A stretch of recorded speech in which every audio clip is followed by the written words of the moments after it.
and go with their wagons maybe once a week, and they used to say as I was a little girl I wasn't to be down there alone at the bottom of the hill in the ravine by myself, because gypsies would come down and they might take me. They used to kid me on that. And only one time we saw the gypsies with the train go by. We called them a train. They were all driving in those days with their horses and that. And from then on, we moved to Winona. My dad worked on the streetcars in Winona, Minnesota, and I must have been about 3 when we went there. And we stayed in 516 Harriet Street. I remember the number. And we lived there until I was about 7 years old. I just turned 7. But in Winona, I stayed there, and I remember Mother gave me lessons. I had a piano at 5 years of age, and Dad and Mother bought a piano, and I was taking piano lessons at 5 years old. And I took them all through my life. When we left, that was a beautiful place, Winona, Minnesota. I remember the town, and we had the outhouses for our toilets were outside. We had to go 50 feet to walk to it. We did not have a toilet in our house in those days. That was in the 1900s, the early part, very early, about 1905 and 1906. And we moved to the farm. From there, we went into the farm to Judson, Minnesota. But before that, we was on the farm where I was born, in Judson, Minnesota. I used to go out and play with the little chickens and the little ducks we even had turkeys on the place, on the big farm. And we had a half a mile to go up to the hill. And I would go out, and one day Mother caught me out there. I was about 15 months old. I was walking around, and she was with me, but she had left me for a second, by myself in a little place, and I picked up the baby chicks and was loving them. And when she got to me, I had killed 5 by squeezing their little neck, and then I said, "Poor chickie." And she said, "Don't ever do that anymore." And I learned not to do that anymore, that I was killing them. I was squeezing them so tight they died. And I didn't think I was doing anything bad. Poor little chickens, but I never killed any more after those 5. Mother had always watched me on that. And when we moved to Judson, Minnesota, we had 165 acres, Granddad did, and we all went there to live. And we helped Granddad with the big farm.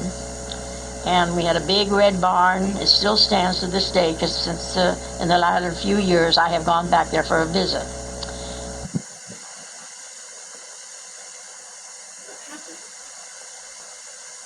Why isn't it?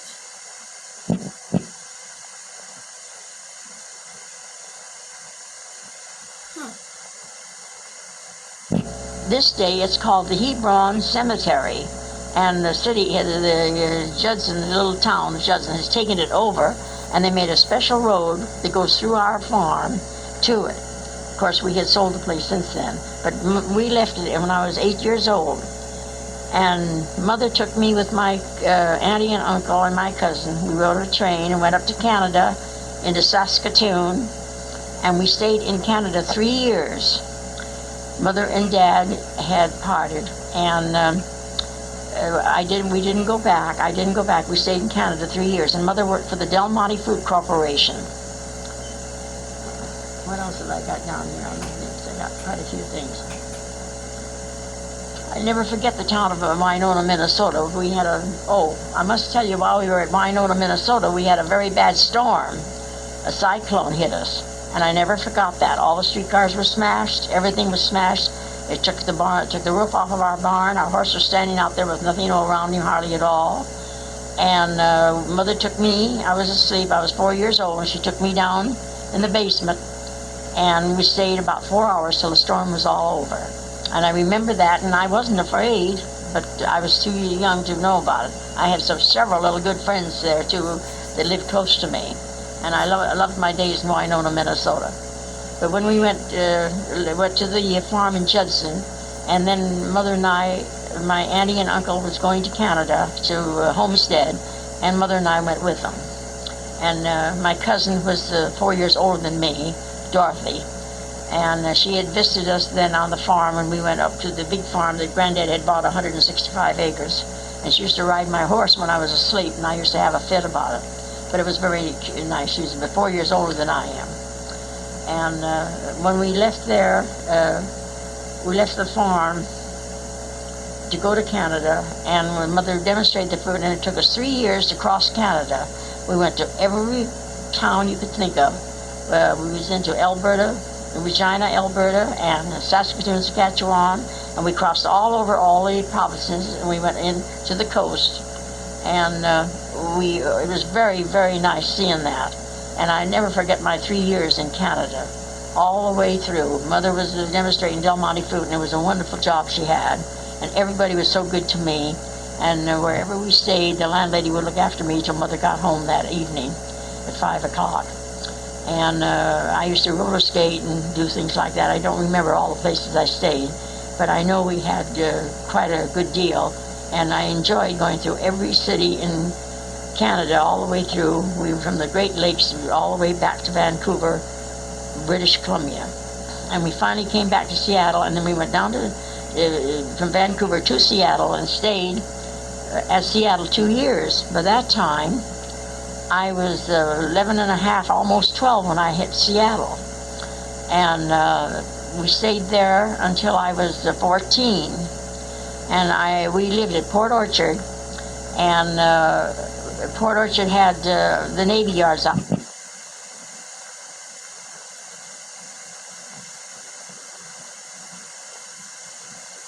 To the water, across to Seattle, and then get on the streetcar and go up Summit Avenue all the way to the Summit School at the top of the hill. Then I'd get off the streetcar, then I'd get on when I come home, and I'd get on the ferry boat to come back to Port Orchard, which took 30 minutes. So I really enjoyed that experience. I had a boat ride twice a day for those few years that I was at Port Orchard, Washington. And Port Orchard and Bremerton were all together now. They're as one. I have gone back and visited that place. And I enjoyed the Summit School, and I graduated from the 8th grade at the Summit School. I was getting older, so and when we got through with that, Mother decided to go down to Vallejo. The Del Monte Food had asked her to go down there to do some work and demonstrate the food, and it's an old concern, and she did. So we went down and stayed a year at Vallejo, and we got a call while we were there. I remember going all around Vallejo and meeting all the young folks, and I was in my teens, and I wouldn't go back to high school. I was supposed to go in, and I didn't go to high school. So we got a letter and a call from Grandma that we had to go home. Grandpa wasn't well, and he might pass away. So Mother and I, after 1 year, left and went back to Mankato, Minnesota, where they were living. They had Uncle George and his wife and children were on the farm, and Grandpa had moved 18 miles into the town, Mankato. Judson is 18 miles from Mankato. And so he sold the farm to George, and I stayed at Mankato, and then Grandpa said, well, you're going to school, young lady, so that was that. He went down and bought 2 years, paid for my tuition for 2 years at the Mankato State College. That was it. He said, you won't go to high school, but you're going in there and you're going to study, and whatever you want to be, you study and learn hard. So I went to the Mankato State College, and my very good friend that I had known from a childhood, Lillian Perkle, and she's now Lillian Perkle Peterson, was down there, and she was there and with me, and she encouraged me to go to the MCC. So I went to the MCC. I got 5 minutes more. So anyhow, I went down there, and I went through the school, and I had an extra good schooling. I had high school entrainment, and I had everything in the college education, and they gave me the 3rd degree, you might say, in the 2 years. When I come out of there, I knew what I was going to be, and I knew I had enough education to get by in the world. My mother wanted that, so I was very happy to go there. And I had piano lessons all this time. Grandma and Grandpa bought a piano for me, and Mother and I stayed there. And Mother went on with her position working, and partly in Minneapolis, Minnesota, and I stayed with Grandma and Grandpa. And I stayed there till a week before I was 16, and a week before I was 18. I was there with my 16th and 17th year in school. And a week before I was 18, I arrived back in Oakland, California. But Mother and I decided, but Grandfather had died meanwhile. We had a wonderful visit and wonderful time, and he had died. And so Uncle George was still on the farm, and Grandma wanted to come to California. She sold her house in Mankato, Minnesota, came with Mother and I back to Oakland, California, and she stayed out here with us all the time until she passed away. And I was quite surprised that Grandma Stevens wanted to come out here because all her family were back there, most of them. And of course, she had lost some of them, and I believe Uncle George had passed away at that time. I've checked up on most of my things, and not everything is perfect, but at least it's something. And when I went to the Mankato State College, I learned shorthand besides bookkeeping and everything else that went with it. And I had a very good education in that. And when I got through with that, we came back to California a week before I was 18. And I remember meeting all my friends that I had known out here in Vallejo and in Oakland before I had left. And it was very, very lovely to meet them. And I was very happy to see them all. And I decided then that Mother and I would be here, and I decided I was going to be a baby nurse. I wanted to do what Mother and Grandma had done most of their lives. They had done a lot of nursing. And I wasn't a nurse to take care of the child. I wasn't that. If they got sick, I would go in their home and take care of them until they were well, and then I would leave and get another position. And I worked for some of the biggest department stores in the city of Oakland. Their children, I had a marvelous job. And the last job I had taken was Dr. Strube and his wife, and he had 2 of his children. He had 4. 2 of his children were sick. And I had them in the end of May. And in June, they begged me to come down to Los Altos with them for the summer and just manage the home and manage things for them. And I mean manage. They had a cook, chauffeur, they had everything. But they wanted me to take care of the children, and they wanted to take a little vacation, and I stayed with the 4 of them. And I wasn't quite whether I wanted to do that or not. And Mother said, well, you better do it. It's a good position. And I was treated royally, and Doctor gave me a car to drive, a sport car, and I could take the children into Palo Alto and buy everything I wanted and do anything. And this was excellent. I enjoyed it very, very much. And I wasn't going to do that, but I did. And I stayed with them all the rest of that year, and until fall, September. Then I had to leave. I wanted to leave and come back to Mother in Oakland. And meanwhile, while I was down there in Los Altos, California, that's next to Palo Alto, that's where they rented the Cranston home. Alan Cranston's, they rented his home for 3 months, and that's where I stayed, was Alan Cranston home. And it was wonderful, and they had help on the place as it was, but with the extra help, I had nothing to do but just look after the children. And Grandma Lowenthal used to come and spend a couple of weeks with me from San Francisco down there, and it was a big help. And the children were very good. They were 3, 5, and 8, and 10, 2 boys and 2 girls. And they have since then, when I got married, they called on me several times, the Strubes, Dr. Strube. He was the owner of the Seals baseball team in Southern California. And I enjoyed that trip at Los Altos, and I'll tell you more about it next time that I talk to you. That's all for now, and I'll just cut off short.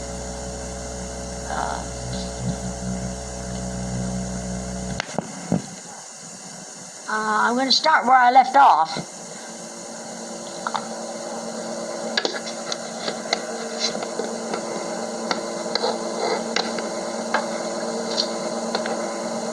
Hello? I'll start where I left off. I left off at Judson, Minnesota, the farm, and we were at Judson. We stayed there quite a while, and I used to go out in the orchard with Grandma and get vegetables and fruit and so forth and so on. And the big place was 165 acres, and I would roam all through, and we used to be able to pick hazelnuts every fall.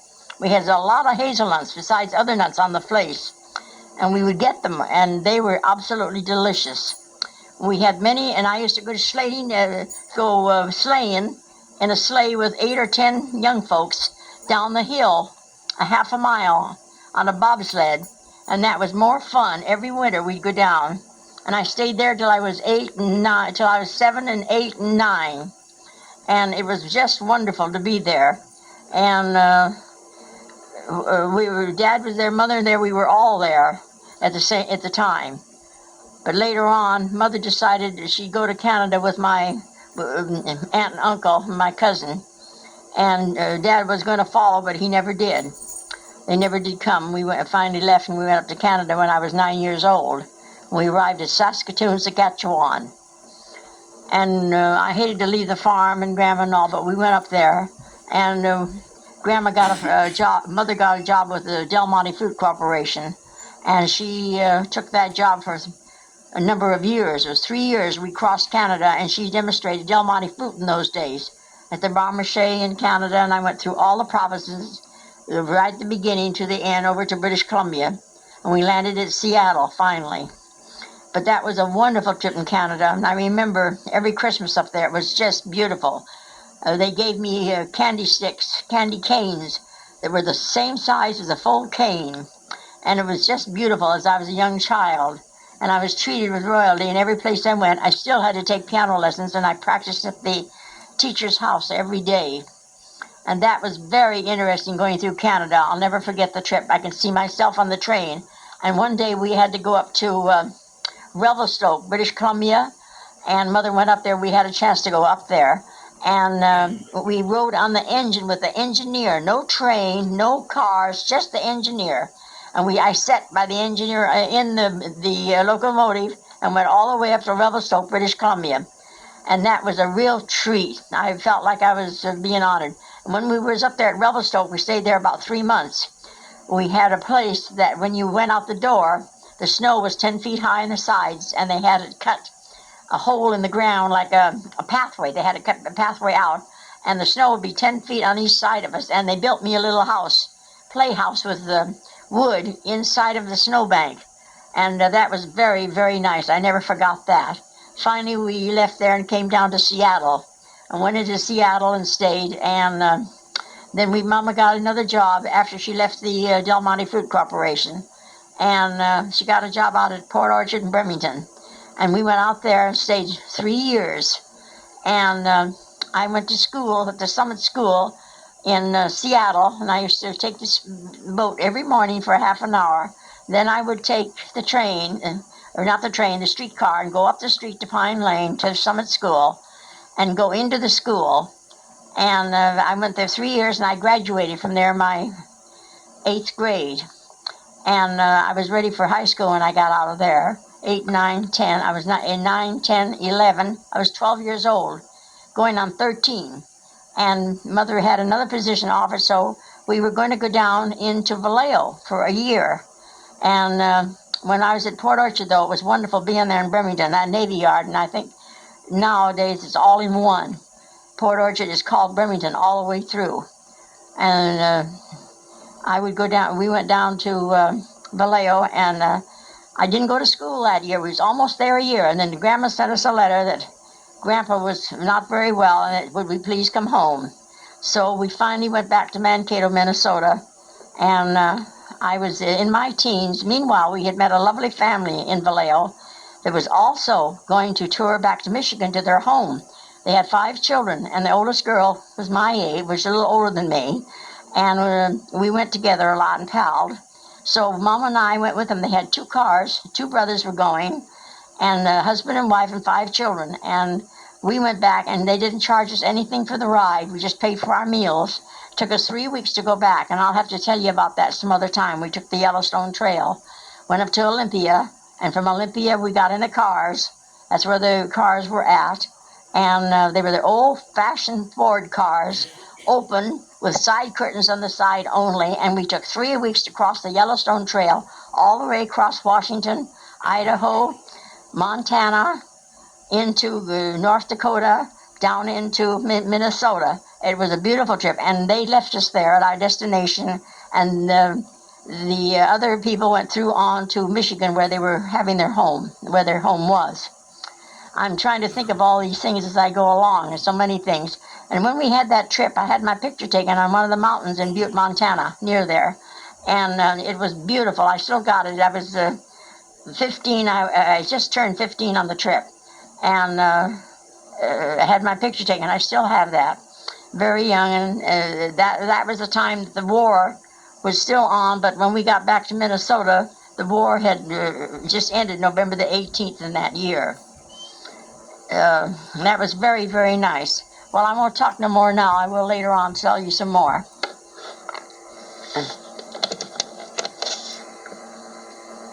How do I turn it off?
I don't think she comes back on.